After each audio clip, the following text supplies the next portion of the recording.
really loud hi. Hi. Um. Anyway, hi. Um. Hi. Oh, today's been a day. Hey Lily. Uh, will you write in the comments whether or not you can see me now? Can you see me now? I hope you can see me now, because here I am, becoming even saltier by the minute. Um. Anyway, hi. Oh, good. Yay! This is fantastic. Thanks, Lily. Let me know if I go all pixelated again. So, the glory of living in Oregon, y'all, is that our internet sucks. And of course, it always chooses to suck around noon when I want to go live. So, anyway, there it is. I am Dr. Melissa Bird, PhD. I am here on Monday for Monday Mayhem, and I am having a really fascinating morning. So, I've got my Don't Be a Salty Bitch coffee mug, and I'm going to work on being less salty. So, I'm here today to talk about how you identify what your calling is. And this comes from a sermon that I listened to in church yesterday. Because the priest was talking about the ways God makes himself known to us, which I always interpret in a very sort of feministy way about the ways the goddess makes herself known to us and how they both make themselves known to me, so that I kind of know I'm on the right path and following in my mission. So, this last week has been really a very troubling and emotional week for me. I've really been struggling with my ego and sort of dealing with some really heavy emotional shit that humbled me a lot when about how I engage in racist behavior and how I have to acknowledge that and own it, and how to sort of grapple with apologizing for those things. And it was really hard, and I full on admit it. And I think what I've really learned in all of this is sort of how to humble myself to the experiences of others and bear witness to their pain, and not add to their pain. And so this has been a really interesting week when it comes to figuring out how to have mutually truthful relationships with other people. So I've been thinking a lot about what is my calling, and I say often that my superpower is to empower women to take over the universe, and my mission is to empower women to change their lives and their communities. And I talk a lot to women about what it means to really dig deep into their passion to make a change in their communities. And I've really had to sort of be thinking about what that means and what that looks like in my own life. And I feel like that's gotten kind of derailed over the last little bit. And so I was listening to someone in a training on Saturday talk about sort of who you walk with. And he said something that is a Spanish proverb that I can't speak because I don't speak Spanish. But he says it basically breaks into English about tell me who you walk with and I will tell you who you are. And I've been really thinking a lot lately about the people that I surround myself and the people that I choose to surround myself, especially now that I'm in my 40s and I'm looking at the second half of my life and how I sort of choose to present myself in this world. And sometimes that's really hard because we say things and we give an opinion and we speak our truth, and then sometimes that truth hurts other people. And if my calling in the world is to empower other people and not hurt other people, when I do that, my ego like rises to the surface in this really powerful way, and I have to figure out how to bring myself back into the core of who I am and really get deep, call deep on my own personal courage, as Brene Brown says, and figure out sort of how I'm presenting myself in this world. And so I've been inundated with messages of how are you presenting yourself in this world, and what do you look like, and how are other people seeing you, and really realizing that the way we tap deeply into our calling and who we are is how we show up in the world and tell it the way it is. And so speaking our truth is not always a safe thing to do. But we have to take the courage to do it anyway, in a way that acknowledges that we will probably screw it up from time to time and it's going to be imperfect, but that's okay.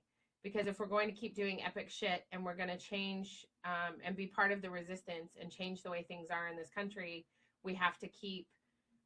Hi, Kat. How are you? We have to really keep an eye on how we're showing up in the world and speaking our truth. And hey, Volker, how are you? And so a couple of the things that I've really been thinking about are figuring out what your calling is. And if your calling is to speak out against injustice, how you do that in a way that is thoughtful and kind and intentional. And even though it could be met with resistance, how you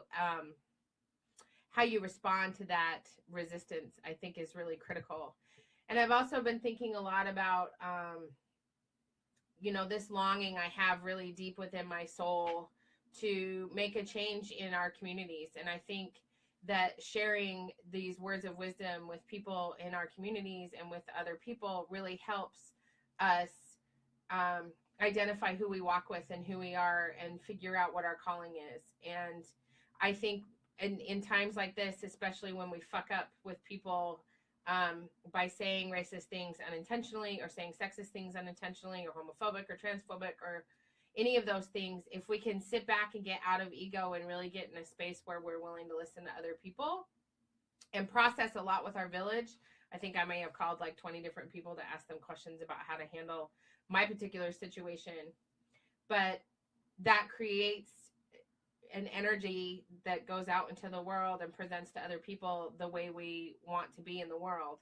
And I really want to activate and educate people to make change in their communities and be part of the resistance in a way that does not alienate other people and really allows for conversation. And while we might not get along on everything or agree with everything, I think it's really, really critical to look at how when we pit women against other women, that we have to, the survival of the patriarchy depends on pitting women against other women, and how we as women engage in that behavior and sort of that mean girls behavior is really critical to the survival of the patriarchy.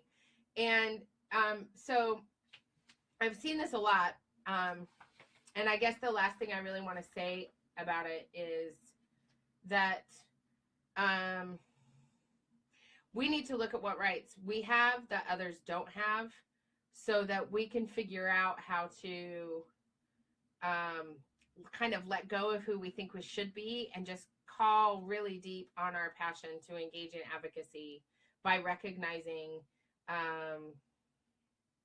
sort of how all of our lives intersect. So I really want to figure out how, I really want to start looking at how justice is impeded because of like poverty and rurality and lack of healthcare services. Like that's one of the things that I'm really lit up about right now.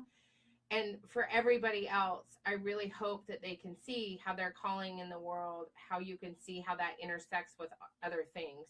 So it's not just about intersecting race, class, and gender, but it's about intersecting, looking at how justice is impeded because of other things like poverty and where you live and services that are available in your community. So I really call upon all of you to figure out what your calling is and then tap into what that calling is. The second thing that I really want to address on this Facebook Live. Oh, Volker, I'm so glad you just planted the plant that I tried to kill. That's really nice of you. Thank you. I tried to kill a cedar tree. I didn't mean to. I just did it on purpose. So maybe I did mean to. Anyway, so the next thing I want to talk about is this little headline right here. The Trump administration is blocking another immigrant teen from abortion.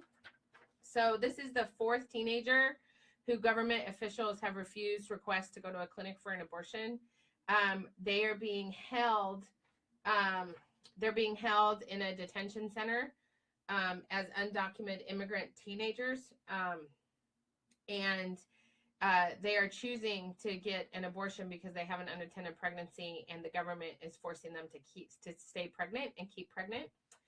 And it's the Office of Refugee Resettlement that is refusing these girls access to abortion, even though they've gotten the judicial bypass and they have permission to get one. And so, if I am looking at what my calling is, which is really to speak out about issues that have to do with reproductive justice and reproductive health care, I really want to bring this to everybody's attention, because the purpose of attacking contraception and legal abortion keeps women shackled, and it keeps them from being able to freely move throughout our communities. And it's a clear violation of our constitutional rights as women, even if we are undocumented women. When you are on American soil and you are being detained in a detention facility, you still have the right to health care. And it's super problematic to be vetoing people's access to health care. And the new HHS guy that Trump is putting up is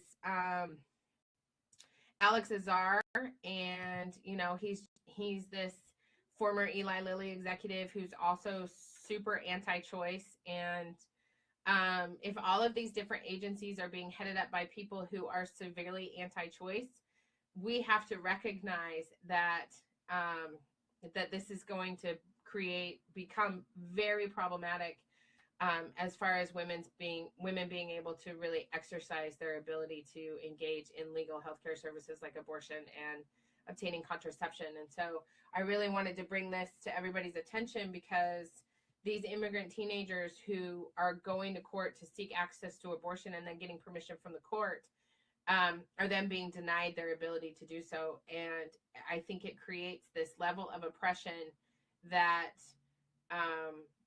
that we have not seen in this country against women in a long, long time. I think not since before Roe. And so I just really, I really wanted to bring that to your all attention, because when we attack contraception and legal abortion, that means that women can't plan their families. And when women can't plan their families, healthy moms make healthy babies. And if women have access to these services, not just access, but also aren't actively impeded from attaining these services, then they are able to create their families in the way that they envision them. And it's critical to,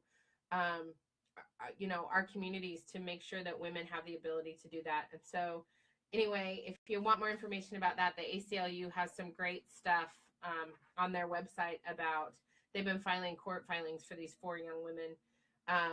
And they have some great stuff on their website. And if that's something that interests you, and if that's part of your calling, then by all means, check it out. Last but not least, I really just want to say to all of you, thank you again for watching my Facebook Lives. I really appreciate having you here. And if there is something that lights you up or excites you, please feel free to send me an email or a message about it and let me know. And I'm really very pleased to have had all of you on my Facebook Live today, and I really appreciate you all being here. And my hope for you is that even when you screw up in your activism and you're taking actions and you're having opinions, you're able to admit when you screw up and apologize and sort of humble yourself to those experiences, because all of us are experiencing things very differently. And now more than ever, I really think that bearing witness to other people's experiences is critical moving forward in the resistance. So I think you're all awesome. Have a super great day, and I will see you on Friday for Fuck Shit Up Friday. Talk to you soon. Bye.